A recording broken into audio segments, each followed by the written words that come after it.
बिस्मिल्लाहिर्रहमानिर्रहीम। अस्सलाम वालेकुम व्यूअर्स, मैं हूं फजल मलिक कराची से। व्यूअर्स, अब तक हम इंसान सिर्फ ये समझते हैं कि इंसानी सोचों और ख्यालात का मरकज़ हमारा दिमाग है, क्योंकि हमारे पूरे जिस्म को कंट्रोल करता है। इसके अलावा सोचना समझना सिर्फ उसी का काम है। जबकि दूसरी तरफ इंसानी दिल जो एक ऐसा ऑर्गन है जिसका काम पूरे जिस्म में खून की सप्लाई को बहाल रखना है, वरना कोई भी एक ऑर्गन ठीक से काम नहीं कर सकता और मौत वाक़ई हो सकती है। ये बिल्कुल दिमाग के जितना ही अहम है। लेकिन सवाल ये है कि क्या दिल भी सोच सकता है? क्या ये भी फ़ैसला करने की सलाहियत रखता है, या दिल और दिमाग का आपस में फ़ैसला करने का कोई कनेक्शन मौजूद है? अगर मेडिकल साइंस की बात करें तो मेडिकल साइंस अब तक कोई वजाहत नहीं रखती और अब तक रिसर्च कर रही है कि इसकी कनेक्शन को जान सके। कुरान पाक में ऐसी बहुत सी आयात मौजूद हैं जो वाज़ेह तौर पर यह बताती हैं कि इंसानी दिल भी सोचता है। यही इंसान से अच्छे और बुरे फैसले करवाता। और कुरान करीम का ऐसा मौजज़ा है जिसने मेडिकल साइंस को हिला कर रख दिया है कि इंसानी सोचों पर हर किसी की हुकूमत है, दिल की या फिर दिमाग की। आइए इस अहम तरीन सवाल का जवाब कुरान और मेडिकल साइंस की रोशनी में जानने की कोशिश करें। कुरान करीम इन आयात पर ज़रा गौर करें कि इसका मतलब समझने की कोशिश करें कि अल्लाह फरमाता है कि हमने इंसानों को पैदा किया है और हम उसके दिल में उबलने वाले वसवसों तक को जानते हैं। वसवसों से यानी ख्यालात को, जो दिमाग का काम है। लेकिन अल्लाह फरमाता है कि ये दिल के अंदर पैदा होते हैं। फिर अल्लाह जल्ल शानहू फरमाता है कि हम इंसान के उसके शारक से भी ज़्यादा करीब हैं। शारक से मुराद इंसान के दिमाग की सबसे अहम तरीन वैन जो कि डायरेक्ट बिल्कुल दिमाग से जुड़ी हैं और उसके करीब है, और इंसान के सब ख्यालों और सब सोचों और वसवसों से वाकिफ़ है। मगर फिर भी अल्लाह व सुबहान फरमाता है कि इसके दिल में आने वाले वसवसों और ख्यालात को जानता है। लेकिन ऐसा कैसा मुमकिन हो सकता है? एक और जगह अल्लाह व सुबहान फरमाता है कि वो लोगों के दिलों का हाल जानता है, भला वो नहीं जानता जिसने उसे पैदा फरमाया। फिर अल्लाह व सुबहान ने फरमाया, इनके पास दिल हैं लेकिन वो उससे सोचते नहीं हैं। आयत मुबारक वाज़ेह तौर पर बता रही है कि इंसानी दिल भी सोचता है, वो समझ सकता है। अब तक मेडिकल साइंस ये समझती है कि इंसानी दिल का इकलौता काम है जिस्म के अंदर खून को पंप करना, पर ऐसा नहीं है, क्योंकि हालिया खोज के मुताबिक इंसानी दिल एक इंडिपेंडेंट यानी खुद मुख्तार और एक मुकम्मल ऑर्गन है, जिसे हम अंग्रेज़ी में कहते हैं इंडिपेंडेंट एंड कंप्लीट। बिल्कुल हमारे दिमाग की तरह तो नहीं, पर उसके अंदर एक दिमाग मौजूद है। कितना और किस हद तक ये अब तक हमें नहीं पता। उसकी अपनी यादाश्त भी हैं, और इस बात की तस्दीक न सिर्फ अल्लाह पाक कुरान पाक के अंदर फरमाता है, बल्कि उसके हदीस मुबारक वाज़ेह तौर पर रसूलुल्लाह सल्लल्लाहु अलैहि वसल्लम के अल्फाज के सूरत में कुछ इस तरह से मौजूद है कि सल्लल्लाहु अलैहि वसल्लम ने फरमाया कि बेशक इंसान के जिस्म के अंदर गोश्त का एक ऐसा लोतड़ा है, वो सही है तो पूरा जिस्म सही रहता है, वो बिगड़ जाए तो पूरा जिस्म बिगड़ जाता है। रहो कि वो दिल है। इस हदीस मुबारक का मतलब है कि दिल एक फ़ौजी कमांडर की तरह है कि वो बाकी ऑर्गन्स को फ़ौजियों की तरह काम करने का हुक्म देता है, और अगर ये कमांडर बिगड़ जाए तो फ़ौज भी मुकम्मल तौर पर तबाह हो जाएगी।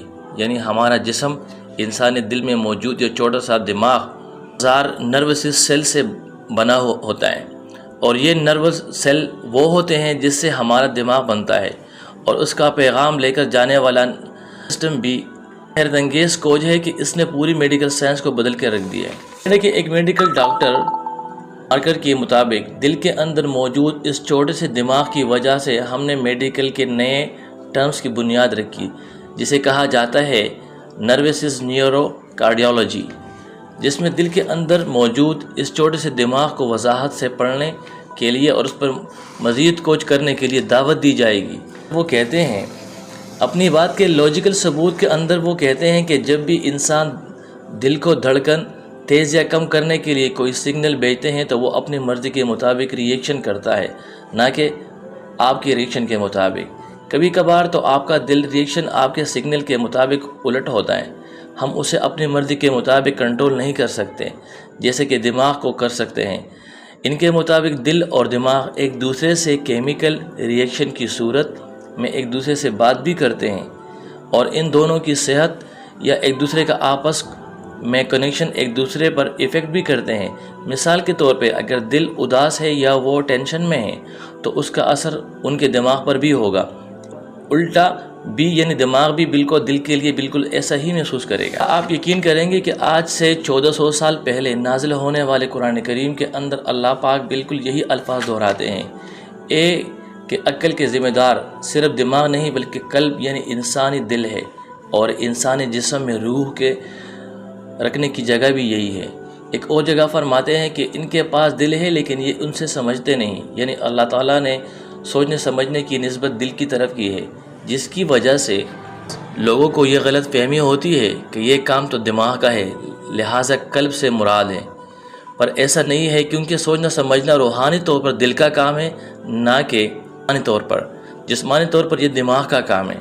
جب اللہ پاک یہ فرماتا ہے کہ اللہ کے ذکر سے جب بھی انسان غافل ہو جاتا ہے تو اس کا دل سیاہ ہو جاتا ہے اور اللہ ان کے دلوں پر مہر لگا دیتا ہے۔ اور کریں کہ یہ سب چیزیں روحانی طور پر ہیں نہ کہ جسمانی طور پر، جو اس بات کی طرف اشارہ کرتی ہے نہ صرف میڈیکلی طور پر بلکہ اصل میں روحانی طور پر دل سوچنے سمجھنے اور فیصلہ کرنے کا کام کرتا ہے، جبکہ دماغ جسمانی طور پر اللہ انسانوں کو یہ دعا سکھاتا ہے، میں شیطان کی شر سے اللہ کی پناہ مانگتا ہوں، جو کہ انسانوں کے سینوں میں وسوسے ڈالتا ہے۔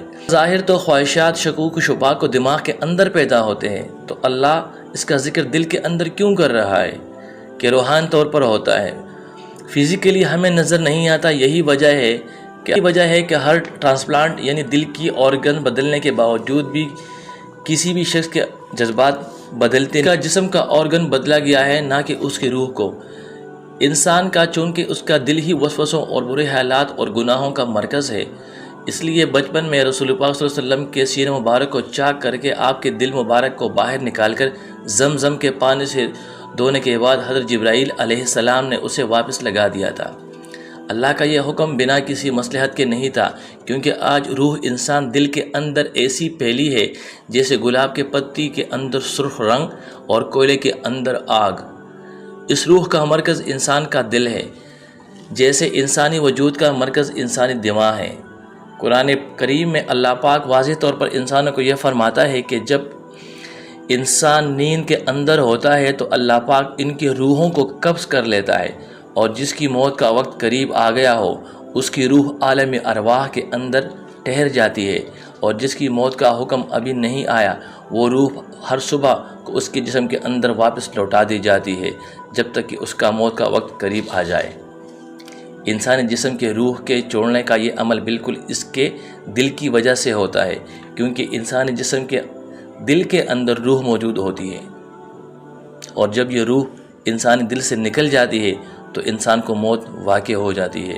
دل کا چھوٹا سا دماغ اپنی مدد آپ کے تحت چلتا ہے، اور دماغ بغیر کافی ٹائم تک زندہ بھی رہ سکتا ہے، جو کہ شارٹ ٹائم میموری کہلاتی ہے۔ یہ صرف انفارمیشن کو سٹور کرتا ہے بلکہ اس کو محسوس بھی کرتا ہے۔ انسانی جسم میں محسوس پہلے سے طے شدہ کوارڈینیشن نظامی اصولوں کے تحت کام کرتا ہے، جسے کہا جاتا ہے کوارڈینیشن اینڈ کنٹرول، یعنی جسم کے تمام حصوں کو جوڑ کر ایک کرنا اور ان سے کام لینا۔ مگر دل و دماغ کا یہ کنیکشن کیسے ہوتا ہے ہمیں اس کے بارے میں اب تک کچھ نہیں پتا۔ علوم کے ترقی کے ساتھ ساتھ ابھی تک ہمارا دماغ اس ایڈوانس لیول پر نہیں پہنچا کہ اس کو سمجھ پائے۔ ابھی اس کے بارے میں بہت کچھ جاننا ہے۔ اگر اس دل کا اور اس کے اندر روح کا سکون چاہتے ہیں تو اللہ تعالیٰ فرماتے ہیں کہ دل کا سکون اللہ تعالیٰ کے ذکر میں ہے۔ دعا ہے اللہ پاک ہم سب کو عمل کرنے کی توفیق عطا فرمائے۔ کل دوبارہ ملتے ہیں ایک نئے موضوع ایک نئے ٹاپک کے ساتھ۔ جب تک اجازت دیجیے گا، اللہ نگہبان۔